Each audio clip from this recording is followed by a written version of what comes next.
하나님께서 누가복음을 통해서 우리에게 이 땅 위에서 천국을 살아가는 놀라운 말씀들을 하나하나 엮어나가고 있습니다. 포도나무를 베어가지고 무화과나무를 심었습니다. 그러나 3년을 와도 무화과 열매가 없어서 찍어버리길 원했죠. 그러나 포도 농부는 땅을 갈아엎고 거름을 줘서라도 반드시 열매를 맺게 할 테니까 한 해만 더 기다려달라고 사정을 합니다. 이제 안식일에 밭을 갈아엎어서 이 안식일이 생명 살리는 일임을 우리에게 말씀하시고 언젠가 예수께서 이 땅 위에 부활하신 날, 그날이 바로 생명 살리는 날임을 알고 이 날을 기념하여 하나님께 예배드릴 것을 말씀하시면서 우리들의 마음의 밭을 갈아엎고 또 이 땅 위에서 천국을 살아가는 아름다운 삶을 살기를 원하고 있는 줄로 믿습니다. 그래서 이제 회당장의 이야기 속에서 또한 바리새인들의 그 가정에 예수님을 초대해서 엿보는 마음에서 그 안식일에 밭을 갈아엎고 새로운 열매를 열리기를 기대하면서 하나님의 음성이 들려지기 원하고 오늘 마지막에 귀 있는 자는 듣기를 바라고 또 듣는 말씀이 깨달아지기를 원하는 마음에 오늘도 말씀을 주시는 줄로 믿습니다. 이러한 연장선에서 우리 주님이 지난 주일날 이 가정에 잔치를 벌였습니다. 그리고 큰 잔치예요.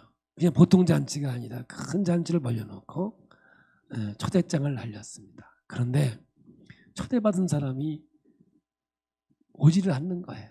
밭을 샀어요. 장가를 들었어요. 소를 샀어요. 이 핑계 저 핑계 대면서 참여하지 못하니까 눈먼 자, 다리 저는 자, 하여간 어려운 자들을 초대해서 자리를 채우라고 말합니다. 그래서 하인들이 나가서 그들을 초대했어요. 그렇지만 자리가 남아서 주인이요, 그래도 자리가 남은데 어떻게 했으면 좋겠습니까?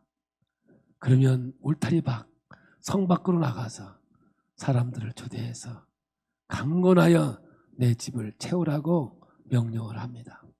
성경은 그 강건하여 내 집을 채운 자들을 누구라고 말씀하는 거냐면 누가는 이방인들에게 관심이 있었기에 바로 이방인들을 지칭하고 말씀하고 있는 거죠. 오늘 저와 여러분들은 오늘 성경에 나오는 초대받은 자들이 아닙니다. 눈먼 자, 다리 저는 사람들도 아닙니다. 성 밖에서 하나님과 관계없던 이방인들이었습니다만 주인께서 큰 잔치에 참여시키라고 그들을 감동시켜서 잔치에 참여시키라고 해서 우리가 잔치에 참여한 자들이죠. 이 참여한 것을 놓고 볼 때 자격이 있어서 참여한 것도 아니고 능력이 있어서 참여한 것도 아니라 전적인 은혜로 부름을 받아서 그 잔치에 참여했다라고 하는 거죠. 그러니까 은혜밖에 없지요. 감사할 것밖에 없죠. 하나님 앞에 영광 돌릴 수밖에 없는 것이지요. 사랑하는 성도 여러분, 오늘 이 성경은 우리를 부르셔서 이 큰 잔치, 천국 잔치에 참여하게 한 것은 전적인 하나님의 은혜임을 말씀하고 있고 이 은혜는 값싼 복음이 아니라 값비싼 복음임을 증거하고 있는 내용이라고 할 수 있는 겁니다. 사랑하는 성도 여러분, 우리는 하나님 앞에 구원받은 백성이지만 실력이 있어서 능력이 있어서 구원받은 것이 아니라 전적인 하나님의 은혜죠. 사도 바울은 말합니다. 내게 은혜가 된 것은 하나님의 은혜라고, 하나님의 전적인 은혜라고 고백하고 있는 겁니다. 여러분, 우리가 구원받은 것은 나의 의지가 아닙니다. 전적인 하나님의 의지라는 것을 강조하고 있는 것이죠. 이 큰 잔치 비유에 강조하는 말씀은 잊어버리고 하나님의 자녀여 제자된 자들이 이 은혜를 값싸게 여기고 공짜로 주어진 것이기에 함부로 취급하면 안 된다는 말씀을 오늘 이 말씀에 담고 있다는 사실을 깨달으셔야 됩니다. 여러분, 아무나 하나님 백성이 된 것은 아닙니다. 그리스도의 핏값으로 우리를 하나님의 자녀 삼아주신 것이죠. 그러므로 우리는 예수의 핏값을 지불하고 하나님의 자녀로 삼았다. 그래서 구속당했다라고 표현하죠. 이 구속은 돈을 주고 사다라는 뜻이거든요. 그래서 우리는 얼마짜리냐? 예수님짜리라는 것이죠. 예수님의 생명을 주고 우리를 하나님의 자녀로 삼았다는 것입니다. 그러므로 우리가 구원받은 것은 함부로 취급할 수가 없는 겁니다. 우리가 구원받은 것은 전적인 하나님의 은혜이기 때문에 얼마나 귀하고 값진 것인지 모르죠. 여러분, 우리가 구원받은 것은 값싼 복음이 아니에요. 예수의 생명을 주고 바꾼 값비싼 생명의 능력인 줄로 우리는 믿습니다. 그래서 오늘 장소는 바뀌었지만 지난주에는 어떻게 했어요? 바리새인 가정에서 이 천국의 복음을 얘기했다면 오늘 말씀은 이제 예루살렘으로 가는 이 여정 속에서 많은 무리들이 예수님을 따라오게 되죠. 이 누가가 의도하는 결과는 뭐겠습니까? 이 말씀을 증거하고 이 말씀을 듣기를 원하고 이 말씀 속에서 온전한 신앙이 되기를 원하는 것 아니겠습니까? 뭡니까? 내가 구원받은 것은 내 능력으로 된 게 아니라는 거예요. 내 의지로 된 것이 아니라는 거예요. 철저히 하나님의 은혜요, 하나님의 은총으로 되어졌다는 거. 아예 처음부터 자격이 없었던 우리를 불러주셨다는 사실을 말씀하고 있는 겁니다. 사랑하는 성도 여러분, 오늘 본문은 정말 유명한 말씀입니다. 이 말씀의 결론이 우리가 노력하자, 열심히 하자, 이런 결론을 얻는다면 이 본문을 정말 잘못 읽은 겁니다. 이 본문에서 이야기하고 싶은 것은 누가가 의도한 결론은 나는 못한다. 내 의지로 구원받은 것이 아니다. 전적으로 하나님의 은혜로 구원받은 것이다.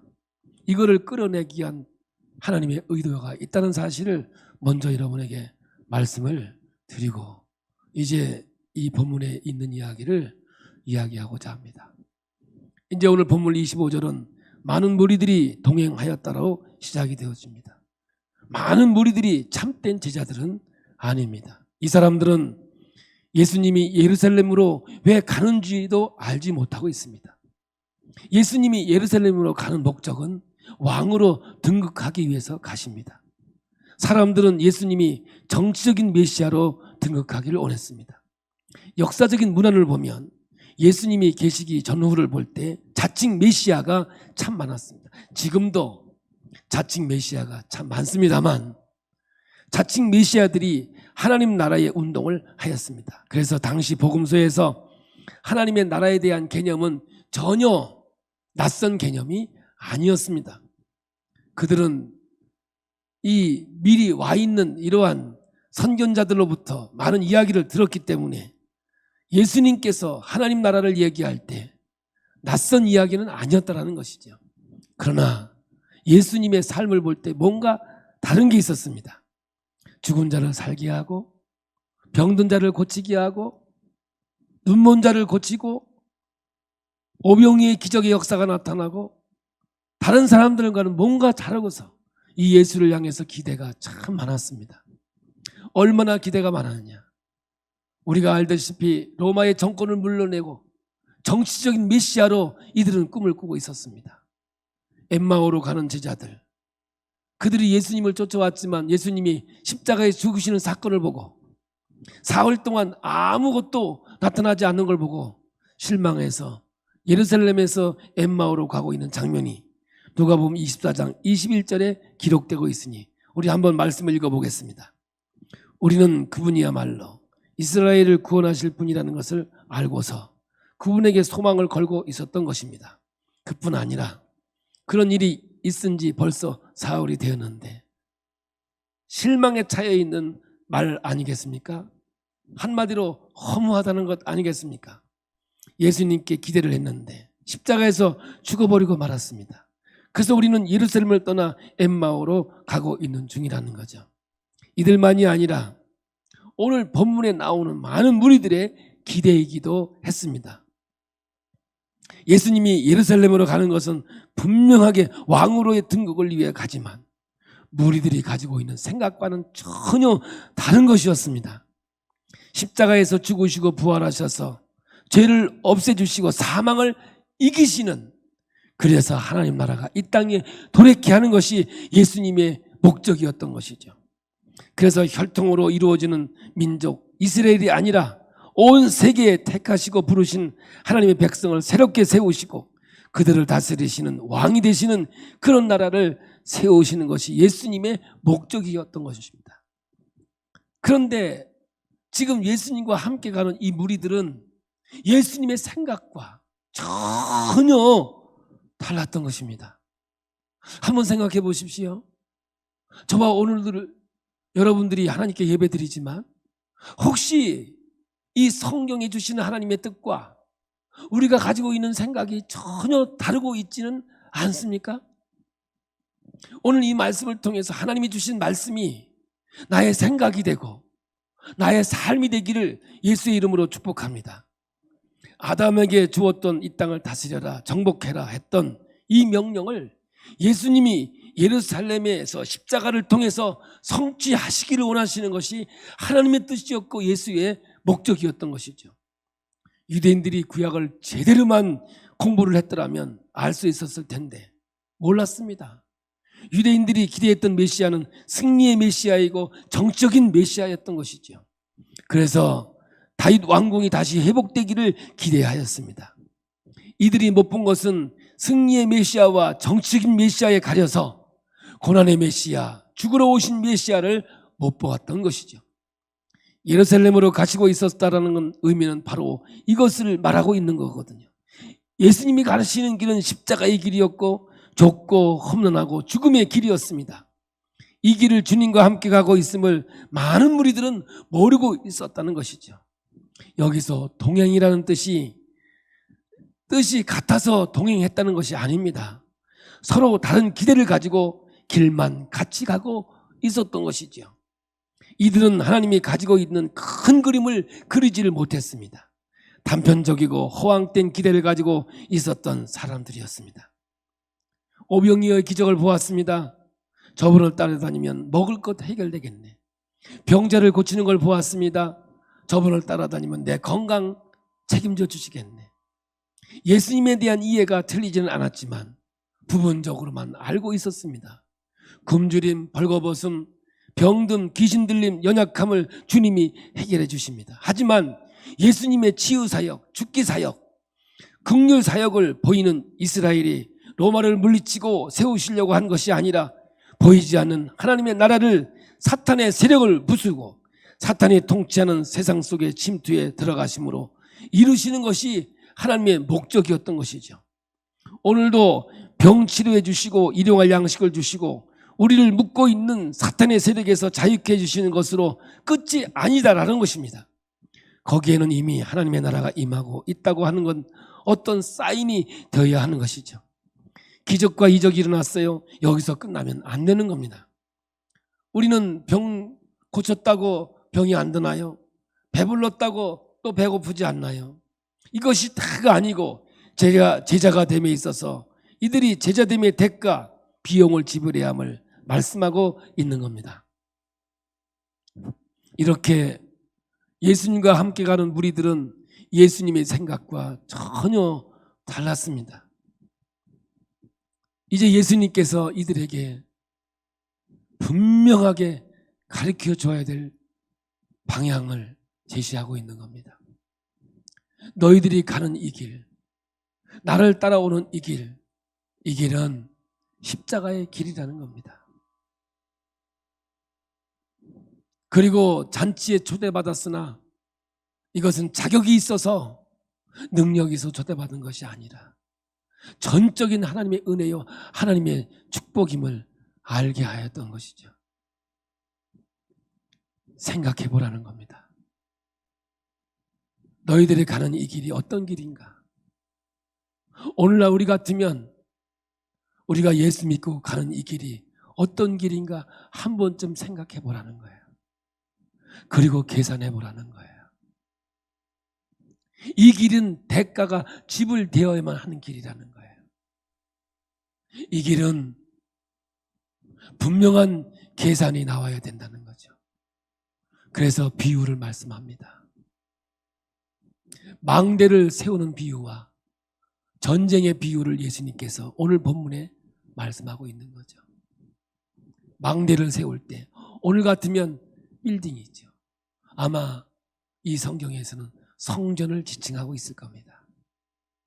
이러한 빌딩을 짓는데 그냥 짓는 사람이 있겠느냐 그 말이에요.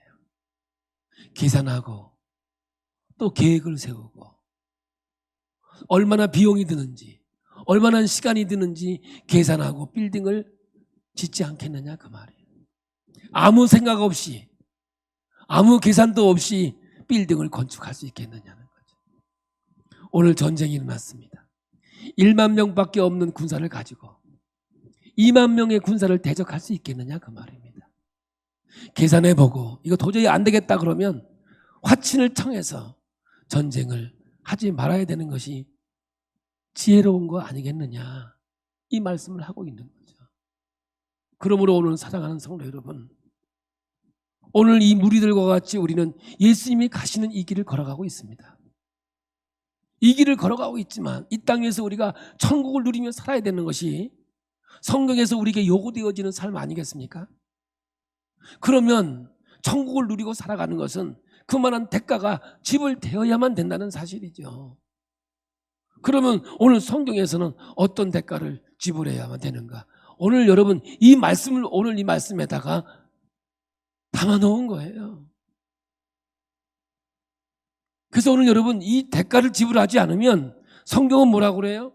내 제자가 될 수 없다.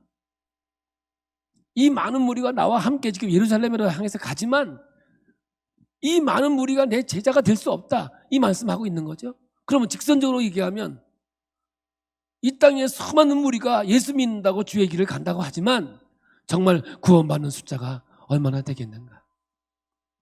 예수님이 다 긍정적이지만 부정적인 언어가 하나 있습니다. 마지막 때 믿는 자를 보겠느냐. 여기에 대해서는 예수님이 노코멘트예요. 정말 마지막 때 믿는 자를 보겠느냐. 여러분 오늘 성경에서 무엇을 가지고 이 말씀하는지 들을 게 있는 자는 오늘 들으셔야 돼요. 그리고 오늘 여러분 안에 주님이 주시는 이 생명의 말씀이 깨달음도 있고 신비에 기록되어져 있어요.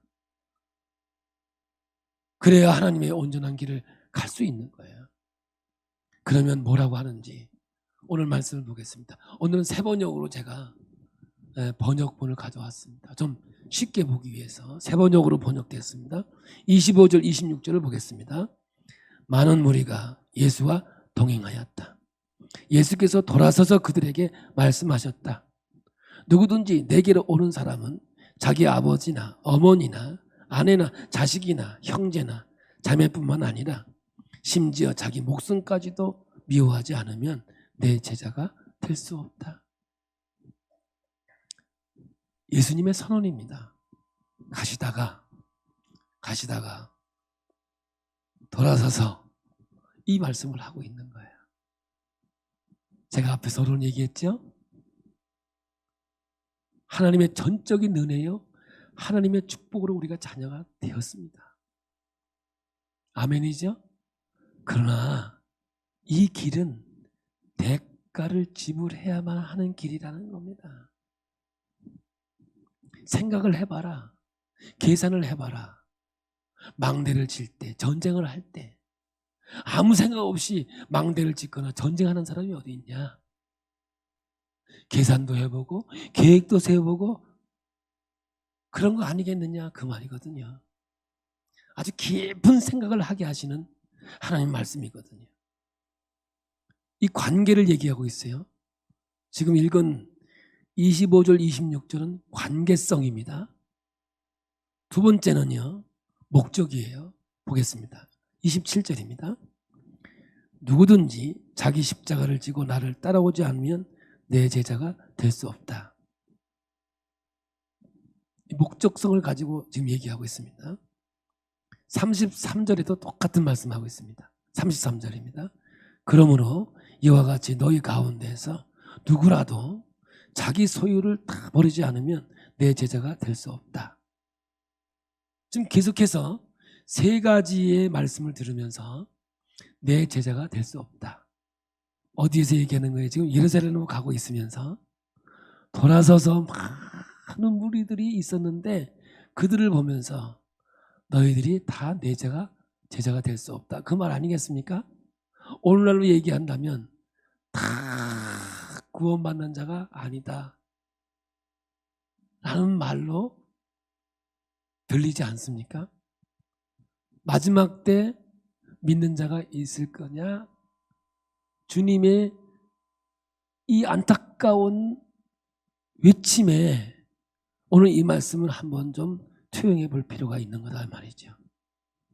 여러분, 지금 이 무리들은 예수님이 좋아서 저분을 쫓아가면 먹을 거, 병든 거, 그리고 다윗의 나라를 이룰 것이다라는 기대와 소망을 가지고 쫓아가고 있는데 아주 찬물을 확 끼얹고 있는 것 아닙니까?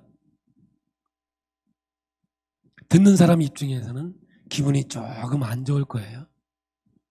예를 들어서 우리가 뭐 다 구원받겠습니까? 제 얼굴을 좀 보시면서 마스크 벗었으니까 보이죠?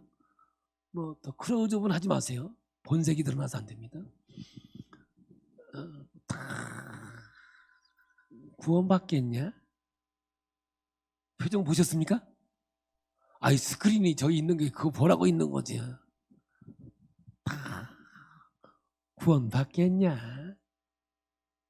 이 내용은 다는 아니다라는 뜻이죠. 그러면 듣는 여러분 기분 좋겠어요? 기분이 거시기 하겠어요? 거시기 하죠. 그래도 뭐 주님이 말씀하시는 거니까 거시기 해야지 어떡하겠어. 이 말은 뭐냐면 듣는 사람 입장에서는 오해할 수 있어요. 그러나 오해하지 마세요. 지금 예수님은 죽으러 가는 길이었거든요. 이들과 생각이 전혀 달랐다니까요. 이 무리들은 다윗의 나라를 세우는 것이었고 우리 예수님은 죽는 것이었거든요. 전혀 달랐다니까요. 그러니까 무리들에게 생각해보고 따져보라는 거예요. 어떤 대가를 지불해야 하는 것인지 알기를 원하고 있는 거죠. 왜냐하면 예수님이 지금 죽으러 가는 길이거든요. 예를 들어 볼게요. 엄마가 아들의 시험 성적표를 받아봤어요. 보니까 기가 찬 거야. 우수수 하면 얼마나 좋겠어요. 우수수. 그냥 또 우가 빠지고 수수수수 하면 얼마나 좋겠어요. 저는 뭐 수수수수 이거 하면 안 되죠. 근데 딱 받아보니까 가가가가 양양양양 만약에 이랬다 하면 엄마가 기가 막혀서 제가 어렸을 때의 우리 부모님 수준에서 얘기할게요. 때려쳐라. 야, 너 이럴 바에야 공부 때려치고 기술 배워, 기술. 우리 시대 얘기입니다. 기술 배워서 취직해서 돈이나 벌어라. 그랬어요. 그러면 이 자녀가 뭐라 그래야 되겠어요? 그래, 때려칠게요. 그래. 뭐 애초에 난 그랬으니까. 막 기술이나 배우든지 막. 그래야 되겠어요. 엄마, 내가 열심히 할 테니까. 예, 땅 갈아엎어서 걸음을 줘서라도 열매 맺게. 이 기억나시죠? 그렇게 가야 돼요. 그래, 때려칠게요. 해야 돼요. 그래요, 때려칠게요. 이건 싸가지지. 그건 경상도 말로 맞아 죽어도 싸지. 오늘 이 말씀이 뭐냐면 바로 이런 거예요.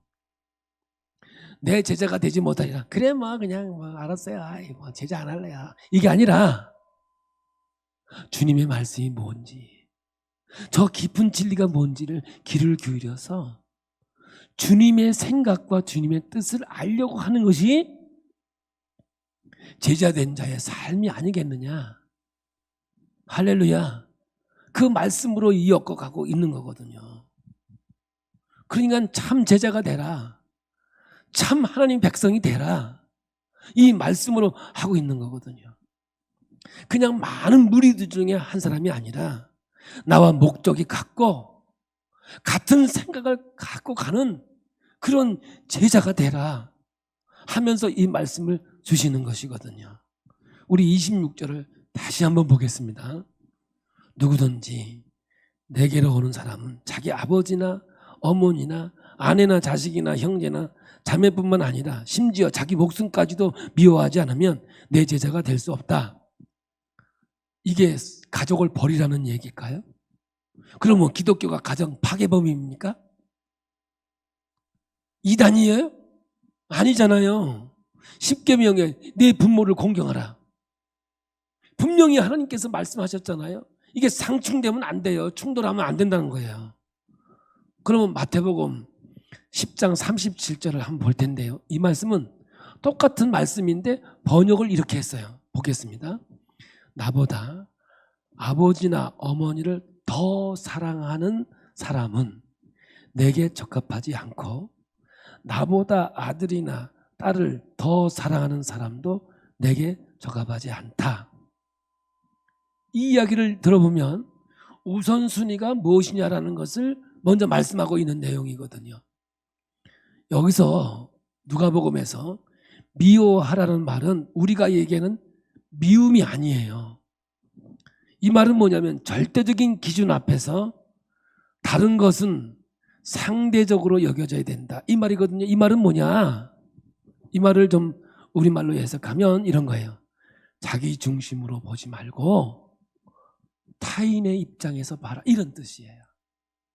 우리 예수님이 지금 예루살렘으로 간다고 자꾸 제가 얘기하잖아요. 왜 가요? 여러분 아시고 있지요? 십자가 지러 가시는 거죠.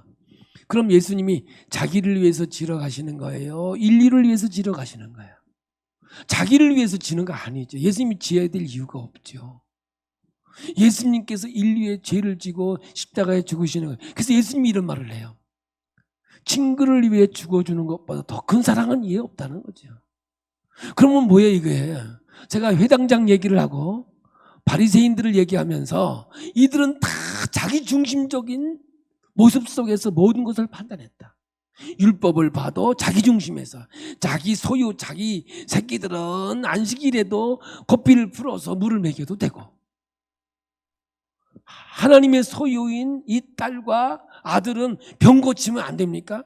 그러니까 자기 거는 되고 남의 거는 안 되는 거잖아. 아주 멋진 말이죠. 내로남불. 그거는요 여러분들 기독교의 영성이 아니라는 거예요. 오늘 여러분들 이것이 뭐냐면 우리가 예수님을 따라가면서 지불해야 할 대가라는 거예요. 이것이 할렐루야.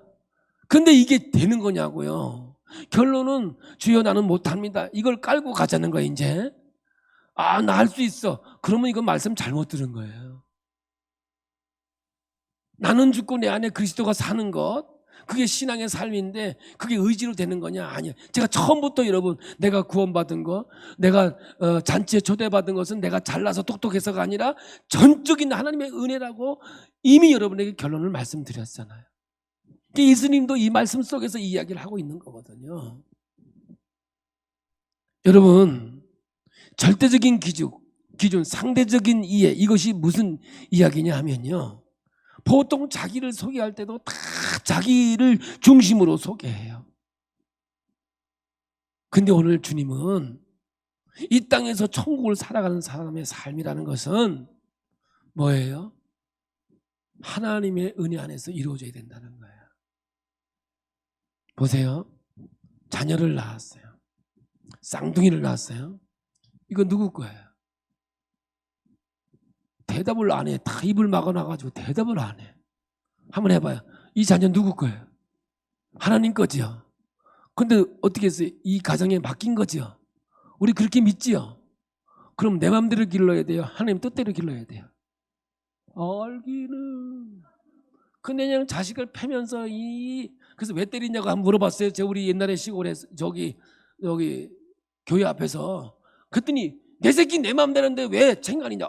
그러더라고. 여러분 착각하지 마세요.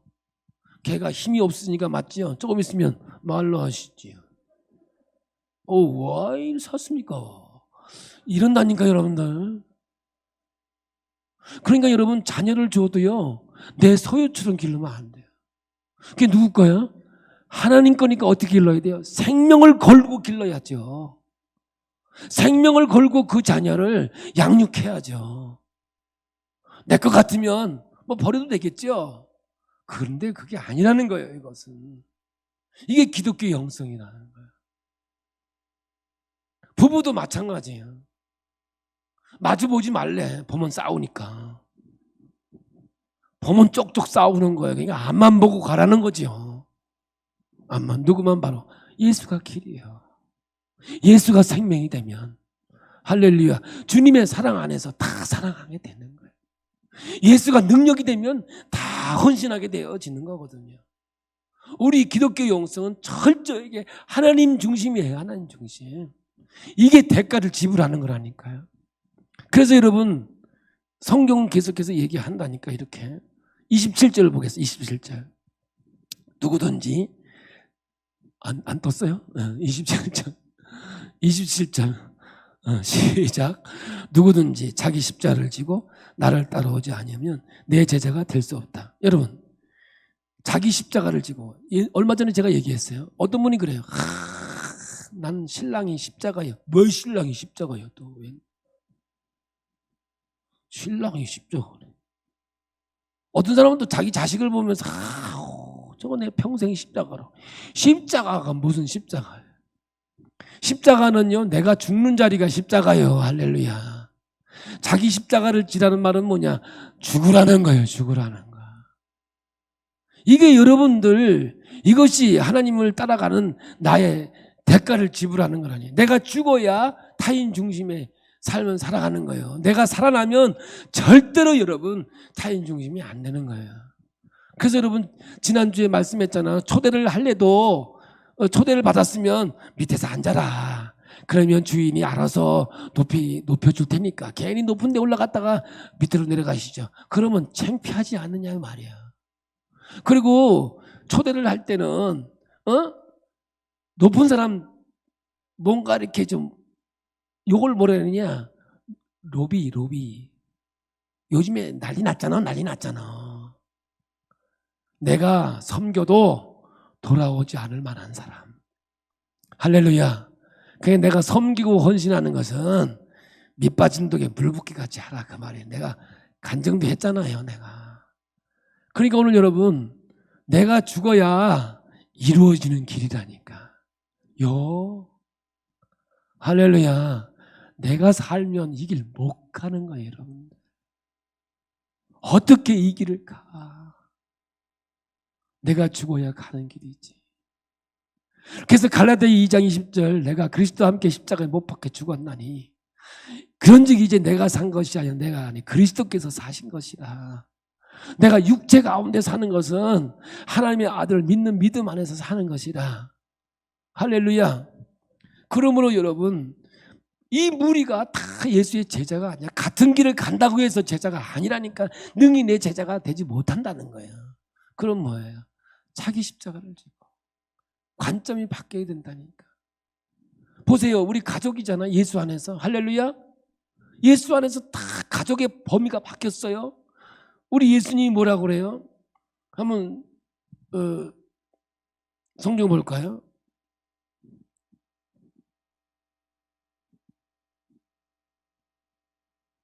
예수님께서 말씀하잖아요. 하나님을 섬기는 자가 내 부모고 내 형제라고 말씀하시잖아요. 그러므로 한번 옆을 봐보세요. 너는 너고 나는 나야? 오늘 예수님께서 가다가 돌아서서 얘기하고 싶은 내용이 이거거든요. 할렐루야. 한번 인사 좀 해보세요. 우리가 납니까? 아니죠? 우린 주 안에서 하나죠? 그래서요, 사탄은 나누는 거라니까.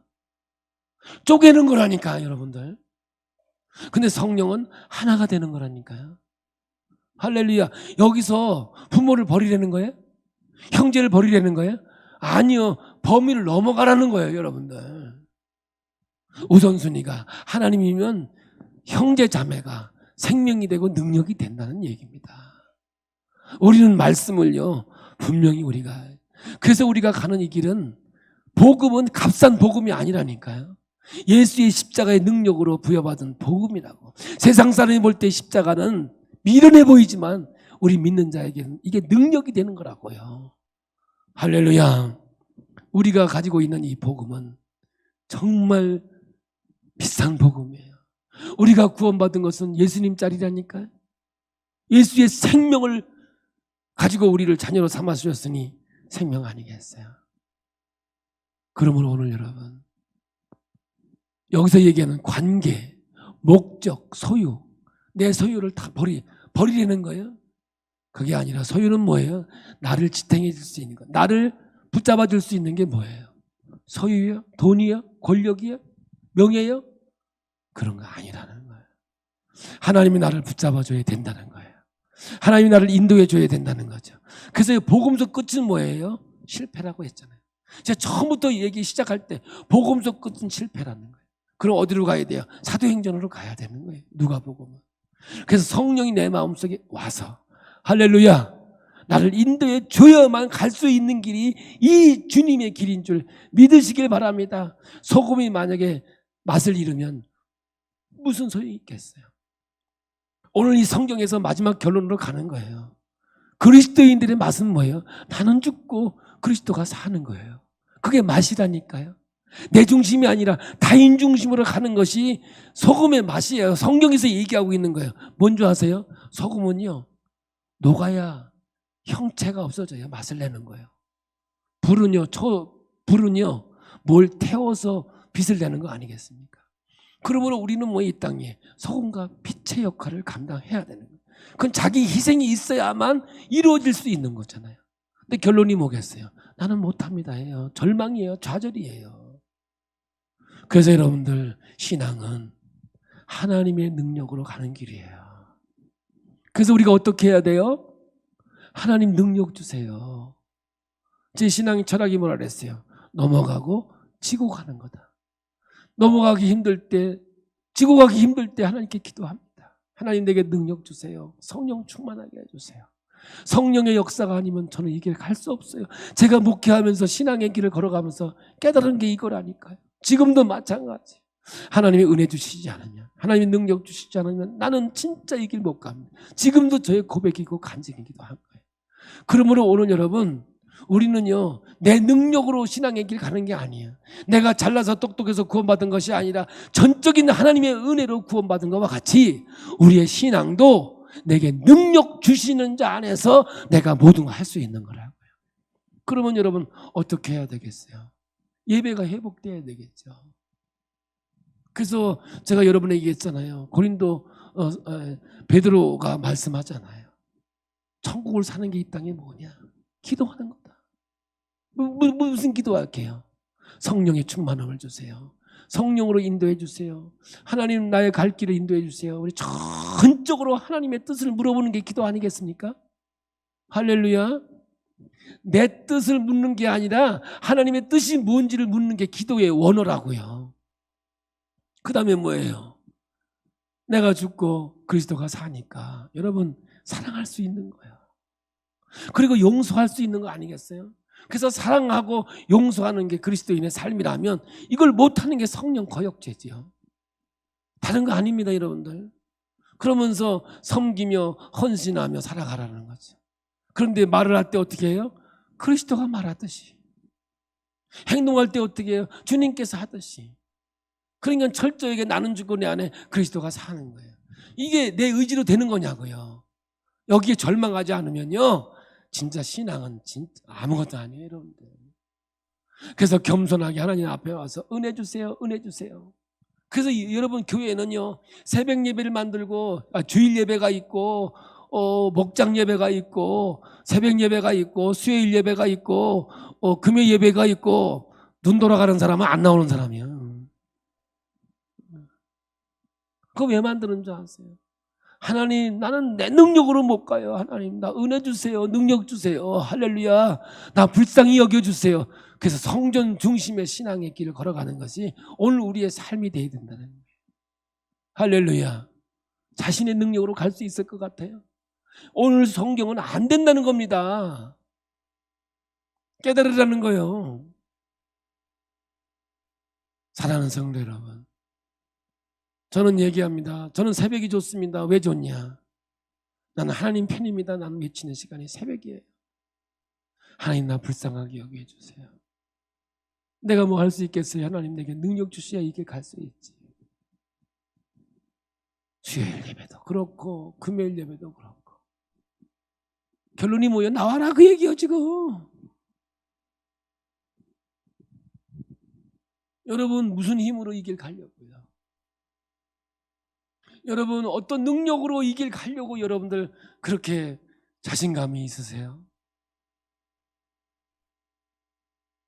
아니요. 오늘 저는 이 성경을 또 읽고 말씀을 준비하면서 이 말씀 앞에 절망해야 돼요.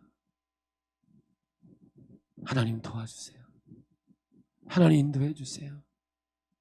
매일매일 믿음은 소유되는 게 아니니까 날 불쌍히 여겨달라고 하나님 앞에 기도하고 엎드려야 되는 거예요.